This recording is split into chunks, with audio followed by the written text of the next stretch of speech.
স্টুডেন্টসদের মধ্যে যে দুটি বিষয়ের দুর্বলতা এবং ভীতি সবচেয়ে বেশি লক্ষণীয়, সে দুটি বিষয় হচ্ছে ইংরেজি এবং গণিত। এই দুটি বিষয়ের দুর্বলতার এবং ভীতির সবচেয়ে বড় যে রিজন, সেটি হচ্ছে এই দুটি বিষয়ের বেসিক ফাউন্ডেশন বা বেসিক নলেজ সঠিকভাবে সঠিক সময়ে গড়ে না ওঠা। এবং বেসিক নলেজ, বেসিক ফাউন্ডেশন সঠিকভাবে সঠিক সময়ে বেড়ে না ওঠার পেছনে সবচেয়ে বড় যে রিজন, সেটি হচ্ছে সঠিক প্রপার টিচিং এবং প্রপার স্কিলফুল টিচিংয়ের অভাব। গণিতের বেসিক ফাউন্ডেশন যদি ভালো না থাকে এবং এই অবস্থায় যদি একজন স্টুডেন্টস এক ক্লাসের পরে আরেক ক্লাস আগাতেই থাকে, তাহলে গণিতের প্রতি তার ভীতি এবং দুর্বলতা সেটি থেকেই যাবে। একইভাবে ইংলিশের যে বেসিক নলেজ, বেসিক ফাউন্ডেশন অর্থাৎ ইংলিশ গ্রামার, এটি যদি সে ভালোভাবে না জেনে না বুঝে এক ক্লাসের পরে আরেক ক্লাস সে আগাতেই থাকে, তাহলে কিন্তু এই ইংরেজির প্রতি তার ভীতি এবং দুর্বলতা থেকেই যাবে।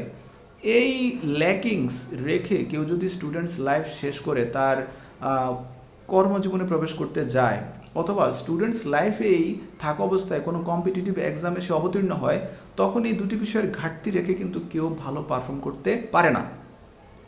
একইভাবে সে যখন তার বিভিন্ন চাকরির পরীক্ষা অবতীর্ণ হবে, তখন সবচেয়ে বেশি গুরুত্ব দেওয়া হয় ইংলিশ এবং ম্যাথমেটিক্স, এই দুটি বিষয়ে।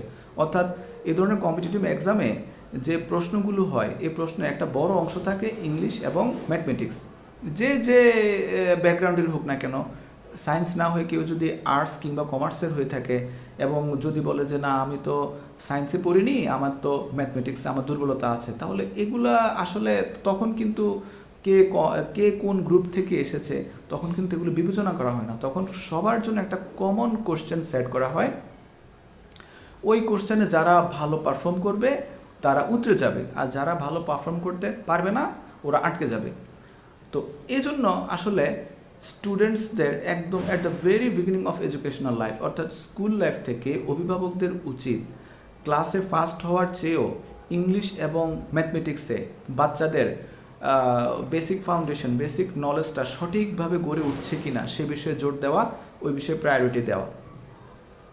আমি জাহিদ লিমন আমার এই পেজে নিয়মিত ইংলিশ গ্রামারের বিভিন্ন খুঁটিনাটি বেসিক বিষয় একদম সহজ এবং সাবলীলভাবে তুলে ধরব, আলোচনা করব, এবং এতে করে যদি একজন স্টুডেন্ট উপকৃত হয়ে থাকে, আমি নিজেকে সার্থক বলে ধরে নেব।